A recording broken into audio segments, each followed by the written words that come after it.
on. Right, so my name's Daniel Stone. I work for Collabra Limited. We're all fantastic, and yes, that's part of our logo. So if you came expecting whizzy graphical demos and stuff, this is not it, and you might probably want to go to a more visually interesting talk. This is about as shiny as my talk gets, so sorry about that. I picked the title in about 3 minutes. So basically, the whole thing behind my talk is every frame must be perfect. I've been working on consumer and mobile devices for the last 4 or so years of my life, and it's been absolutely wonderful. So the problem we have is that the desktop is allowed to look fairly rubbish. You're allowed to have incorrect frames. So when you're resizing, your windows are allowed to look horrible. It's, it can look jittery. You're allowed to flash up random bits of color. You can bring a window up and it can go black and then be repainted. And this is alright. Partially because desktops are really fast, so you don't entirely notice it, and partially because people just have really low expectations of computers and I can't fault them. But sadly, when you buy a consumer device like the wonderful Nokia N900, which you should all go out and purchase several of, they're wonderful. They've got Jabber on them, so you can wander around the conference like, hey, where are you? I'm in a hack room. Cool, so am I. So if you get just a tiny little glitch or a visual artifact on that, it's really, really jarring because you don't expect that your phone does that. And the same goes for anywhere else where people tend to put X, like set-top boxes or anything people pay money for that doesn't have a keyboard, basically. And so, yeah, that causes, when you're working on them, product management come up and say, oh my god, this must be fixed next week. Never mind that it's going to take about 4 weeks because, it's a tiny flash of black. How hard can it be to fix, right? So that's the kind of thing that gets you critical, oh my god, we're shipping next week and we can't ship with this bugs. So maintaining X for a consumer device is really, really fun, and I can highly recommend it. Right, so the rough laundry list of problems, this has come from having worked for Nokia for 2.5 years before that on all the internet tablets, and Collabra subsequently working on the N900 and a few others. Most of the things I've come up against, and also when I started at Nokia, I did make a fairly concerted effort to hunt down all the other phone and consumer device X trees I could find and see just exactly how other people had bullshit them. I tried to find all the other patch sets again for this talk, but sadly they're all hidden. All the SDKs tend to be hidden behind the beware of the leopard sign, and downloading 1 gig of someone's SDK in a RAR file didn't seem like a great idea at FOSDEM. So this is mostly the stuff from Nokia that I've had direct experience with and what I remember from looking at rubbish patch sets about 4 years ago. So the first problem is that X isn't Wayland. Wayland's guiding design principle is that every frame has to be perfect. Everything that gets presented to the screen is exactly what you want to see. There's no tearing, there's no sort of intermediate frames, being that you resize and window gravity kicks in and sort of shoves your content somewhere else, and then you redraw your contents and all that kind of thing. So if X was Wayland, it'd be great, but it's not, so here we are. Window reconfiguration is the hard one. When you're resizing and moving windows, you're almost guaranteed to get god-awful results between start and finish. Random reconfiguration is absolutely horrible, and that's been a large chunk of my life I'm never going to see back again. Video, doing it correctly is very hard. Our server implementation, it was written by people who generally don't care about this kind of thing. Composite does fix most of these problems, except that sometimes you don't want it. On ARM devices, we're often extremely limited by memory bandwidth. So if you need to do a double copy, generally your UI just gets hideously slow. So you need to just enable and disable composite on the fly, and it turns out that enabling and disabling composite results in your screen looking rubbish in the meantime, while flashes of black and other misc. The initial and final presentation of the server when you start and shut down is fairly ugly.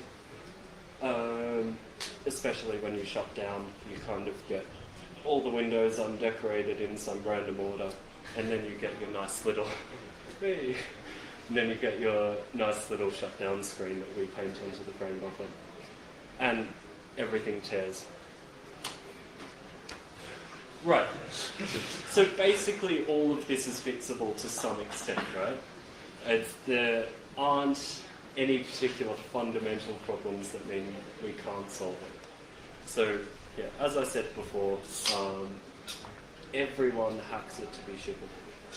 So if you look at the X.org list, there's a bunch of people saying, I've got this tiny problem, how do I fix it? Generally, there's not much good advice forthcoming, and from the patch sets I've seen, they hack around it in the worst ways possible.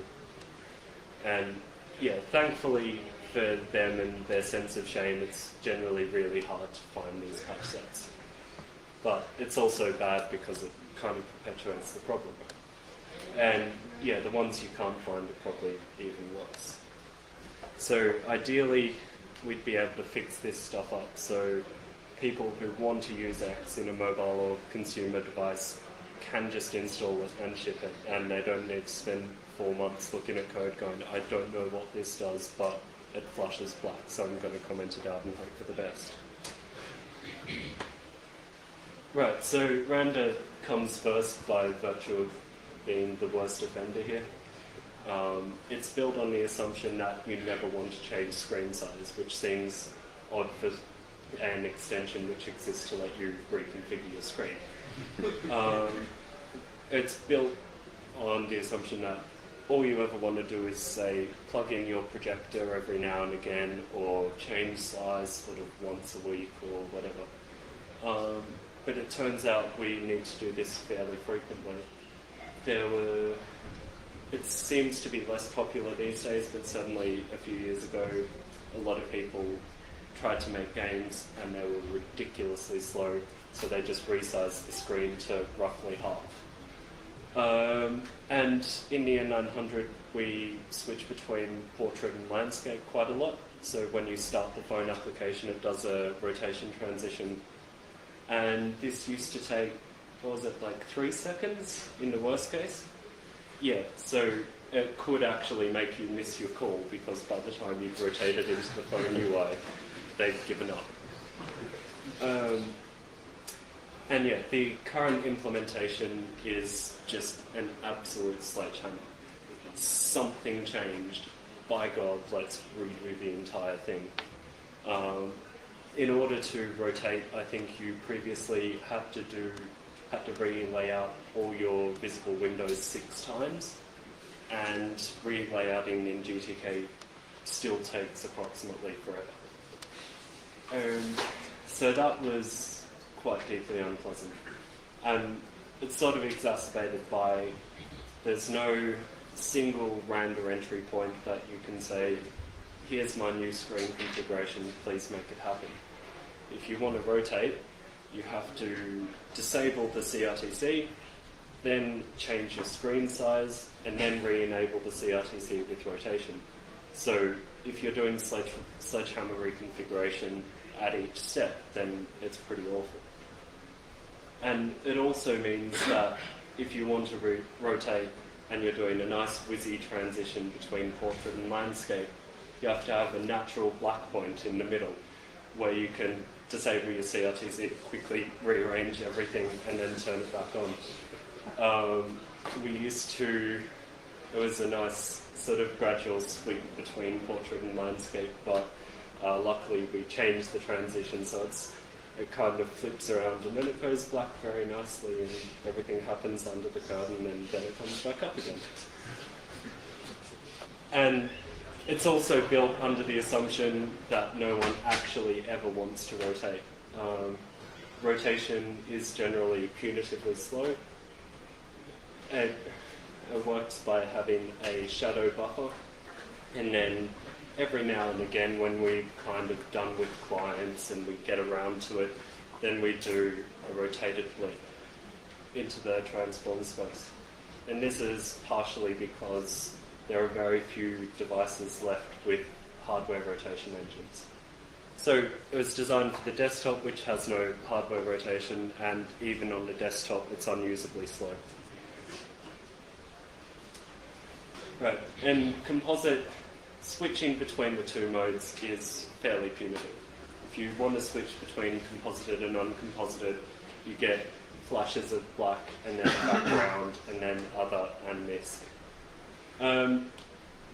Saying don't do that then is a really attractive argument. I spent about 4 months saying don't do that then, but sadly in the end, really for performance reasons, you do need to be able to switch composite on and off pretty much at will.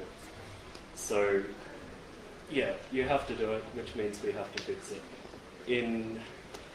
It's largely hackable around from the client side. Spent about a week or so, and the transition between composited and non-composited is now seamless on the N900, but it's really non-obvious how to get to there. Right, window reconfiguration is, again, fairly awful. Luckily, you don't tend to do it that much in the mobile world, which is really nice, but basically it's specified to look hideous in between start and finish. You've got your backgrounds and bit gravity, which basically guarantee incorrect frames. When you resize something and stretch it, it's going to move around the contents for you. It might be painting the background for you when you bring a window back up, and that doesn't really give you anything useful. All it means is that you get a flash of grey. And apps, it's partially the application's fault. For example, on the X11 application on a certain unnamed mobile device, I'm not going to name it because it's otherwise perfect and I don't want to slander its good name, but if you set a black background for the X11, it still leaves the window background as white. So when you bring it back up, it's going to go white, black, X11. And that looks awful. So when you're reconfiguring Windows, especially if you're trying to move and resize Windows at the same time, which we do when we transition between full screen and not, as we've got a title bar along the top, then you basically need to be using composite during this stage. So if you're in uncomposited mode, what you really need to do is get into composited mode and try not to cause artifacts there, reconfigure your windows under the curtain, wait until they're all done, paint the contents, and then back out of composited mode again. And yeah, all apps and toolkits are ridiculously stupid here. They do all the wrong things, which is partially our fault for never telling them what the right things are, which is partially X's fault for often not having a right answer. But they really do make our life difficult here. And if someone wants to fix GTK to be smarter, please do. But yep. Are you going to document what the right thing is? Yes, at some stage. Yeah, I'm trying. I've got the entire MIMO patch set, which I'm going through now and cleaning up and trying to get out, and also to document sort of the pitfalls that we've encountered and how to work around them from the client side. But that sort of relies on someone doing it, so hopefully they do. Yes? Can you name some of the worst problems and proper solutions for stuff that GK is doing wrong? Or any other toolkit you're intimately familiar with?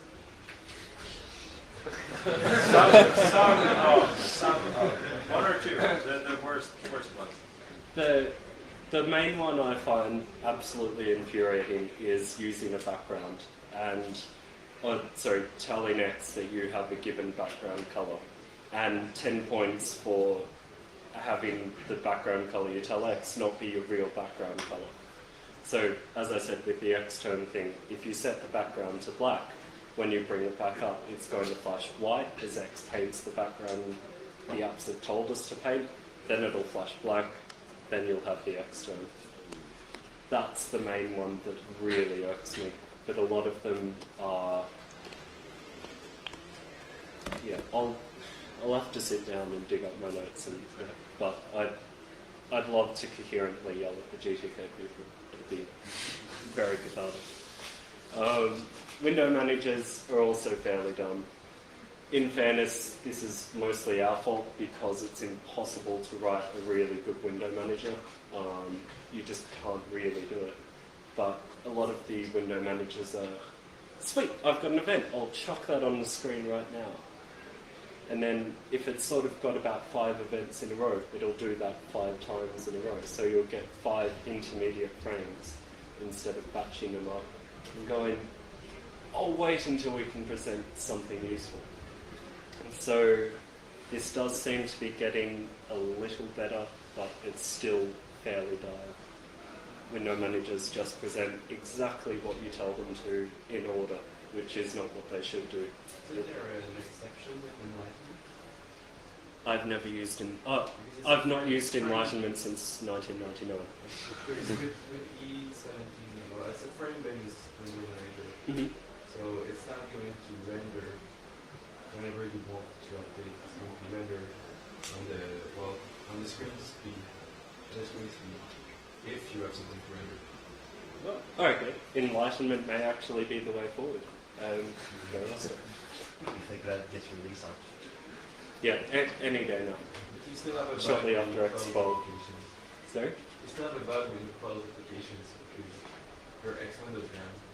You don't have control it in the so you just do whatever it wants. Nice. Don't close applications, it'll be fun.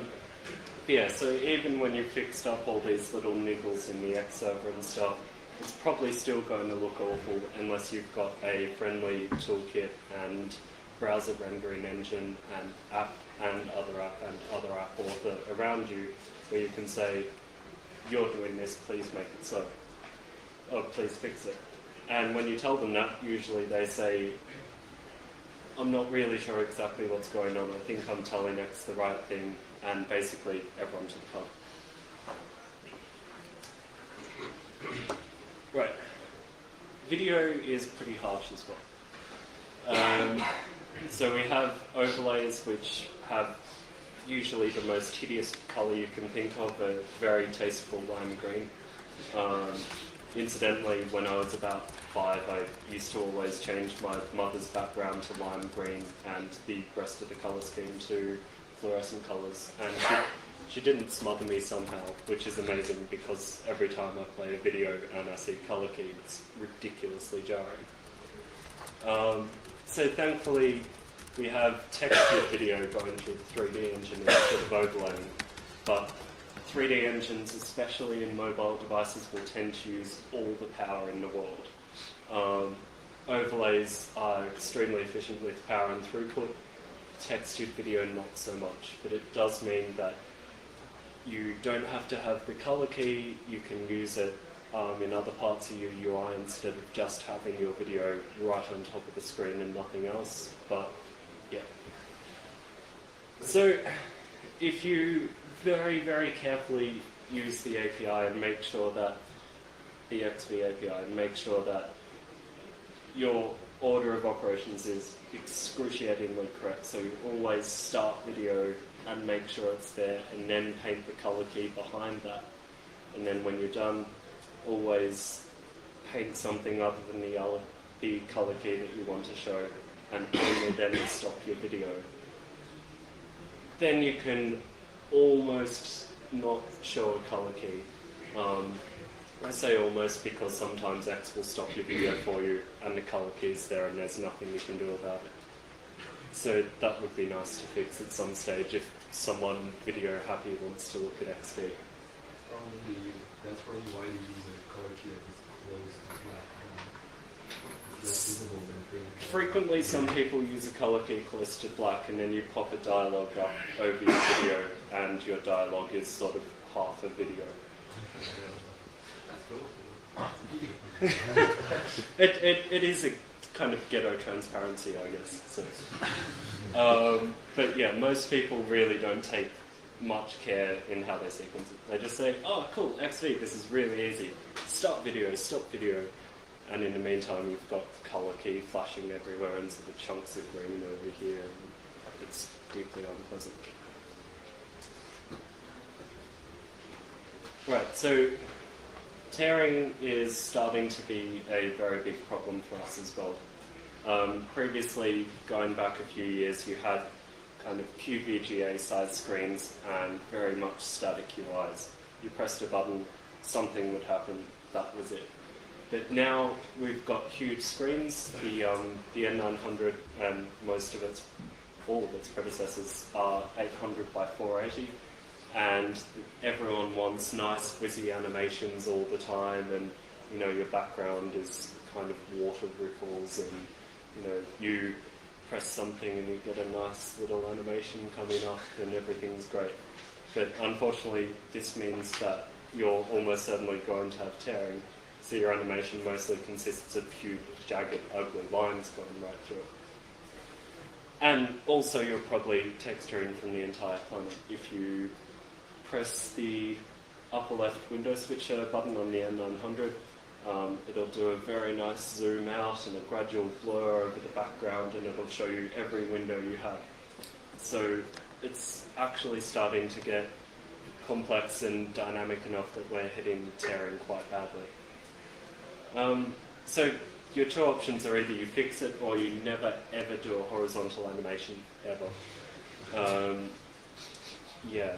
If you happen to ship backgrounds with very strong vertical lines and then you can move them horizontally all the time, turns out this looks horrible and you should never ship that.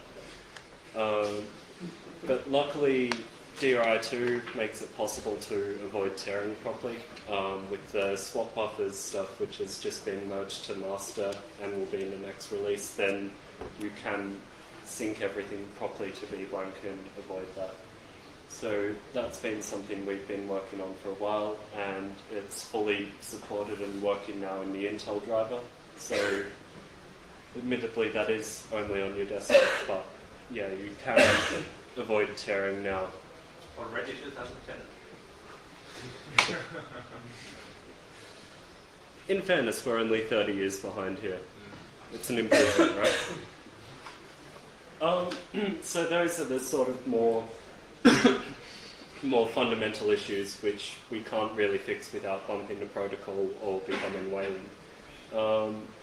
There's a bunch of much smaller little implementation issues which we can fix relatively easily. So the first one being the initial presentation when you start the X server. It's not the root weave anymore. We don't show that nice little black and white X cross cursor anymore. So we haven't got there. But the problem is, when you start something up, it'll give you a very nice little swing animation. There'll be a corporate logo. It'll be very sort of relaxing and calming. And then the X server will pop up and just smash black all over the screen or similar. So a fairly popular hack is to let X take an image file as a background, and hopefully it's the same one as you've been using for the rest of your startup animation. And we should probably merge support for that. I've got that on my to-do list because I've seen that at least 10 to 20 different patch sets where people have put in support for having an initial background file. Again, same problem with shutting down. This is partially not X's fault because people tend to kill the window manager and then X, which is quite provably the wrong answer. But shutting down X, you tend to get undecorated windows all over the shop, and then you get your nice gentle shutdown animation. Yep. Well, I was thinking about the frame or the background image thing. Yep. What about grabbing the current image from a frame buffer? Yep, grabbing the current image from the frame buffer is a very good choice as well. It's a much better choice than the most impressive one I've seen, and I'm not going to say who it was originally. It would start the X server, which would clear the background, and then in parallel it would sleep for almost exactly as long as the X server would take to start up and clear the background, and then a tiny bit of slack in there, and then repaint the same thing back over from user space. It looked awful. Grabbing it from the user space does make a lot of, from the current frame buffer makes a lot of sense. Yeah. But then, yeah, you want it to actually be something useful rather than, say, the current text mode console or whatever. So that's kind of a more difficult one. Server-side cursor rendering isn't great. Luckily, we don't need to use cursors very often in mobile devices, but it almost kind of works on the desktop, but it's slow enough on mobile devices such that, especially if you're using a particular browser which likes to repaint its entire screen all the time, you just get the cursor flickering horribly. It's quite jarring. So I've got a patch set which allows client-side cursor rendering, so the compositing manager can just paint the cursor when it paints the frame anyway. Hopefully that's the way forward. Yeah, it's also impossible to debug rendering issues. So if someone looks at something and says, shit, black's popping up here, or part of my window's popping up here and it shouldn't be, then how to get from there to actually fixing the bug is really not clear at all. Partially because the whole client-server separation with pretty much zero debug tools for that whatsoever makes it a bit tricky, partially because the server's hard to debug anyway, and yeah. So there are Xmon, Xspy, Xscope, and about 1 million others that will tell you exactly which commands the client's sending over the wire. So far I've not managed to make any of them work. Xscope, I think, will work for about 3 minutes and then randomly die. So one of the things I have on my to-do list is Xscope that actually works, including telling you exactly what you're painting to whichever target you want and exactly what provoked it. So yeah, that's the Java frame problem. As I said, yeah, toolkits, not great.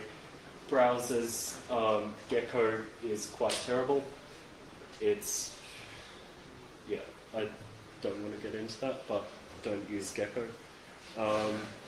But then it's impossible to prove without any useful traces. So I can show up to the browser guys and say, hey, your rendering is rubbish, can you please make it less painful? And they'll say, prove it to me, show it to me exactly what we're doing wrong. And then you can just slink away with your tail between your legs. And that's pretty much all I've got. It is a short talk because, in theory, Eric Anholt, if he's somewhere, is going to be talking about Cairo GL. I don't know where he is, so that's great. Does anyone have any questions in the meantime? Yep. So, given all these problems, why would you say